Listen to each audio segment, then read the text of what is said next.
hope everybody's doing awesome out there. Hope you all are staying safe. And I hope you all are making money. I am just now leaving Hatfield. Of course, the way I say that, it makes it sound like they took this long to load me. But that's not the case. I just went to sleep after they got done. They actually got done loading me really fast. I got here last night at about 3:30 in the morning. I got here, went to bed. My appointment wasn't until noon today. Right now it's 11:43. So it's not even reached my appointment time yet. And I got here, like I said, about 3:30 in the morning, went to sleep. Got a call at about 6:30. They were putting me into a door. And got into the door about 6:45. And went back to sleep.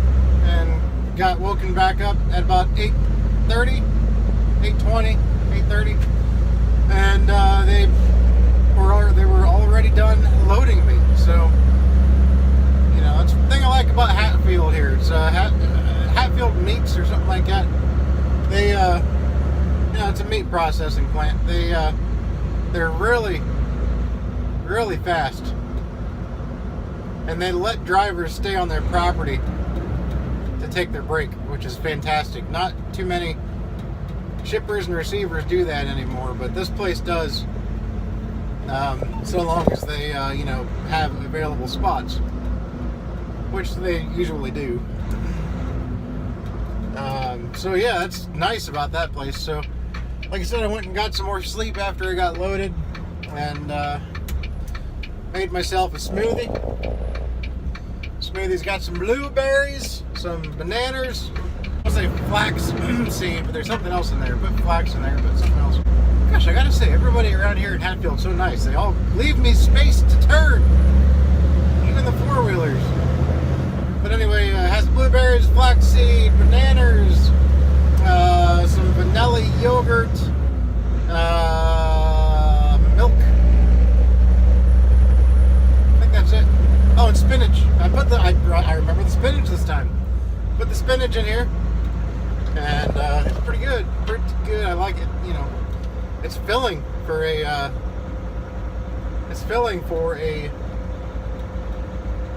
you know, for a smoothie, for a drink. It tastes good, and, you know, if you keep your fruit frozen, then it makes it nice and cold when you when you blend it all up. I had to get a new blender, though, because my blender sort of crapped out on me. I don't know what happened. It was an older blender, but still. So I went ahead and got another Ninja, but the Ninja IQ for the single serving style blender is a lot like a NutriBullet, but better. Turned out pretty good. Now I just need to get some coffee. Oh man, whenever I get this new truck, I'll probably bring a coffee maker with me. I just don't have enough space in this truck. It's one thing about this 670, they lack so much space. It's only a 60-inch sleeper, so it leaves a lot to be desired for space, you know, especially when you consider that the 780 is 18 inches longer. Some people might be like, 18 inches longer, that's not really that you know, that's not that much. That's a foot and a half longer. That doesn't seem like it's that big of a deal. But it's amazing to me how you can go from a sleeper that's 70 inches, like on some Freightliners or some Peterbilt or something, then go to another truck that has simply a 72-inch sleeper, and you can tell the difference. That extra couple of inches makes a difference. All right, ladies. As I'm taking this load to Lima, Ohio, I should be there.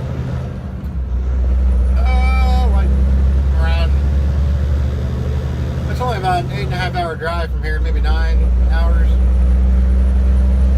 So I'll be able to pretty much take my time, not have to be in a rush to get there. So I'll be there, you know, around 11 or so, and then I'll probably pick up another Dane in for Allentown. We'll see. Hopefully I can pick up another lumber, but we'll see.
now in Drums, Pennsylvania right now, and as you can see right there, that white stuff coming down, yeah, it's snowing now.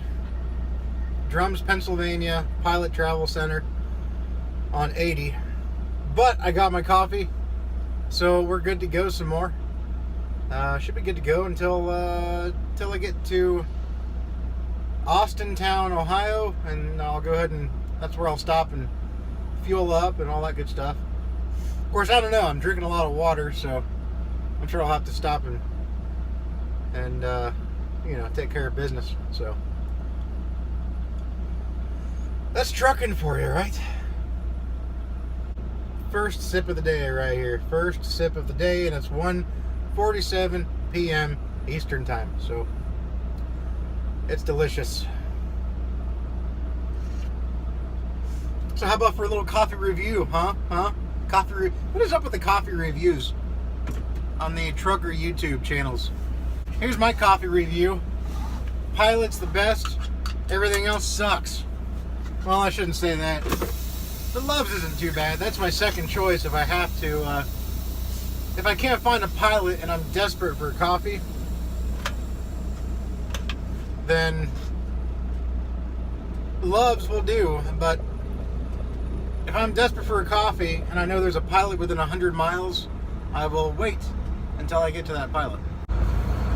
That right there, guys, is the Friendly Grumpy Truckers coffee review. I hope you liked it. Please like and subscribe below. I really don't understand it. Coffee review. If you want good coffee, don't go to a truck stop. Alright?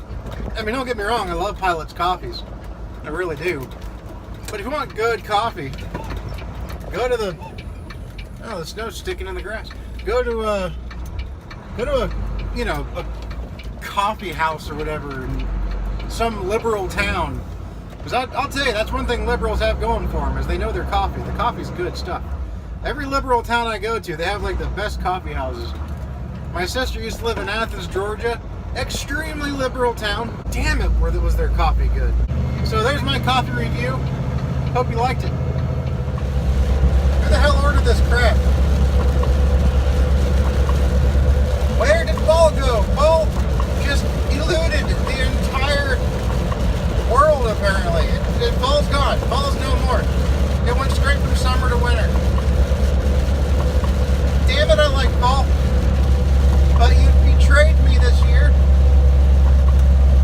The camera can't even focus because of all the snow on the windshield right now. I have an alert on my dashboard saying freezing conditions. Alright. This is the area that got pummeled last year by a really, really bad snowstorm. It was so bad that I actually got stuck on the side of the road. No, I didn't go off the road. I actually was doing pretty good on the road, but I was empty. And there's a video, so if you scroll clear down to like closer to the beginning of my my YouTube life. And I was empty and I was trying to get home. And it just got too bad for me on the road. So it was daylight, but I couldn't see anything. It was just a whiteout. I mean, it wasn't snowing anymore really at that time, but the snow was so deep on the road that you could not even see where the median was in relation to the road, let alone the shoulder and the ditch. So I decided it was time to get off the road, because at that point I'd seen about 5 trucks that, you know, couldn't find the road either and drove straight off. It didn't look like they slid or anything. They were straight tracks going right into the ditch, you know, where these trucks rested. So I'm assuming that they just couldn't see where the road was, just like I couldn't see. I was just lucky, and I was able to guess where the road was better than they could. So I decided to get off at the exit there at the Love's, exit 241, or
because they got there at the same time, and they both got stuck trying to get me out.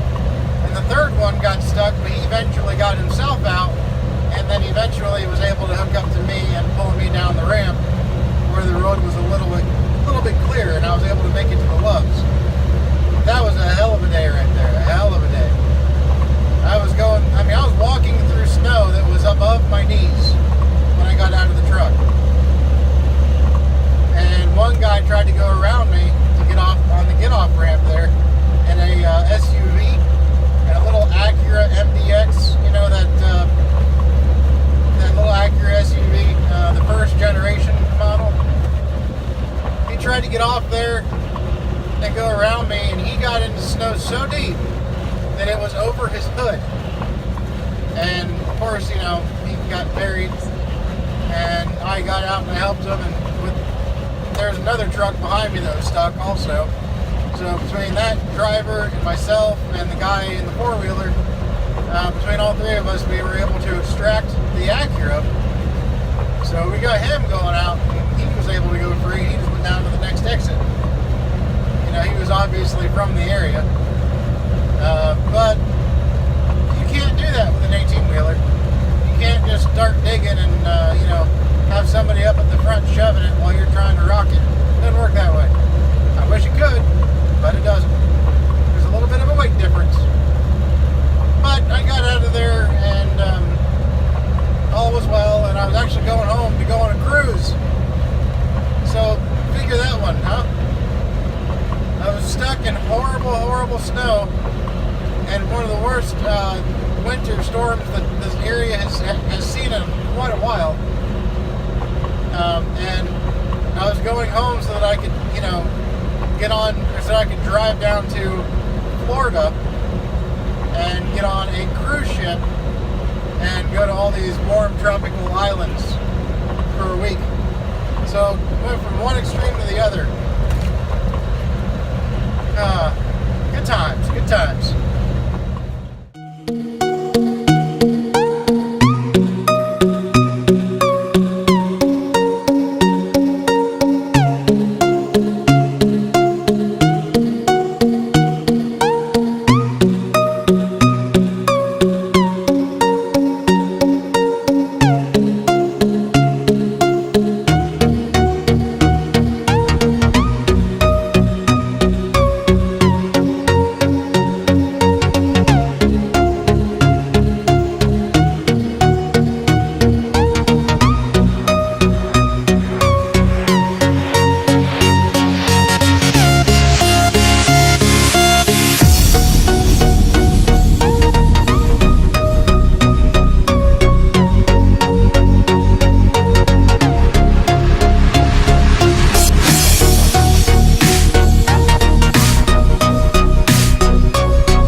better. Oh, I feel a lot better.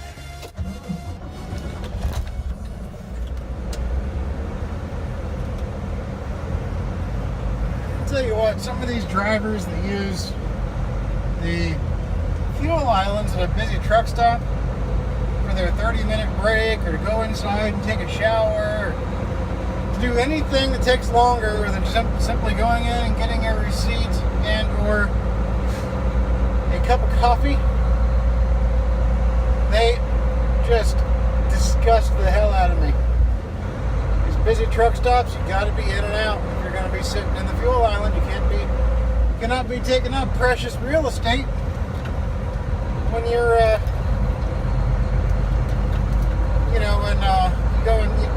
when you're at a busy truck stop. You just can't be doing that. Too many drivers do, though, and it's very annoying. I've gotten into my fair share of fights at truck stops, not fist fights, but almost. My fair share of very strong arguments with some of these people that do that, and it cost me time. It's very frustrating.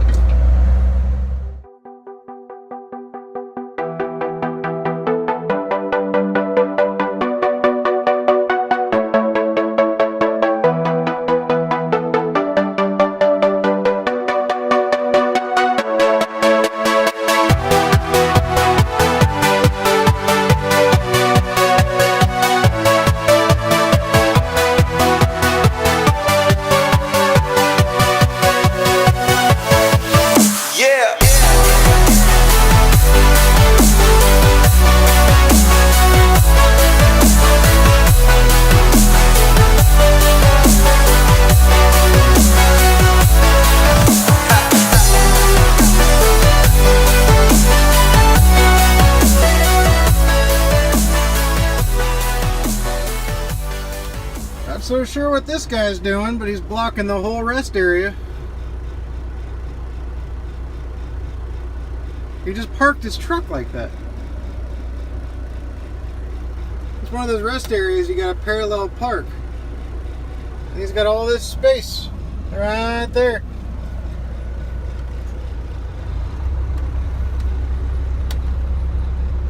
Is he leaving, I guess? Alright then. Apparently they don't know how to parallel park. That's very, very sad. That is a legitimate issue with a lot of these truckers out here. They don't know how to drive a truck. That's pathetic.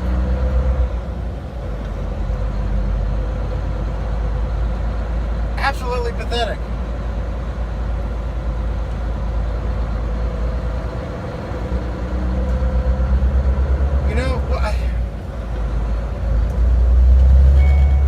They were just going to park it like that. That's what I don't understand. They didn't even... I mean, they finally saw what was wrong with that, but it took them like a minute to realize... I gotta get my seatbelt on. It took them a minute to realize what they'd done wrong. It reminds me of a time where I went and I was unloading in Indiana when I was driving a day cab. And I went to this place every day, and it's like the easiest place I've ever been to when it comes to backing into a door. And because usually when you back in there, there's like 4 dock doors in a row that are vacant. So it takes no skill to back into a door there whatsoever, because you have so much room. And these guys couldn't back in, and they had like 5 trucks lined up that couldn't pull into the place because they were taking so long. And then they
make any sense.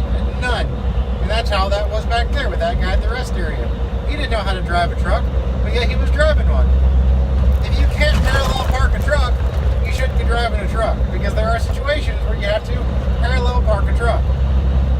It may not sound like, you know, a pretty thing to do. It may not sound like something you want to do, but you have to know how to drive a truck, and parallel parking is part of driving a truck.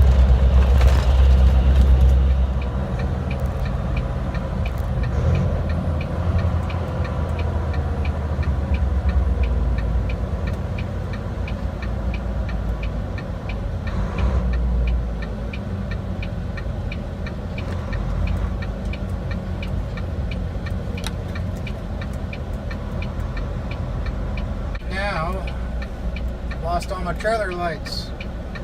So after I get unloaded here, I gotta go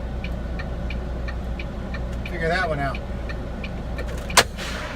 Well, I'm here in Lima right now, getting unloaded at Rudolph, and no, this one does not have a red nose. But I'm gonna go ahead and sign off here, and I'm gonna call this day. I'm gonna call it an end to this day. Once I'm done here, I'm gonna go to Minster and get loaded, and then I'm going to go to the yard, where in the morning they will check out whatever's wrong with my trailer lights. Nothing but those trailer lights are just a pain in the ass. So hopefully they can, you know, hopefully it'll be a quick fix. They just fixed the lights, I don't know, like earlier this week. There was a short and up on the clearance lights on the trailer, causing the trailer lights to flicker. And I don't know, I'm guessing it has something to do with that. Maybe the doors, because it's right inside the doors on the trailer. Maybe the doors, when they open and close, are rubbing the coating off the wires and creating a short. I don't know, but the fuse isn't blown, so I don't know. But I gotta drive the next 30 miles with my flashers on, and hope that it doesn't attract any unwanted attention by Mrs. or Mr. Johnny Funstopper. So we should be good, though. You know, at least my logs are legal. So if I get pulled over, I mean, I'll just say, hey, I'm just trying to get to the yard so I can get this taken care of. But anyways, guys, I am gonna sign off here, and I hope you all have a good one. Stay safe out there, and keep making that money. We'll talk at you later. Bye.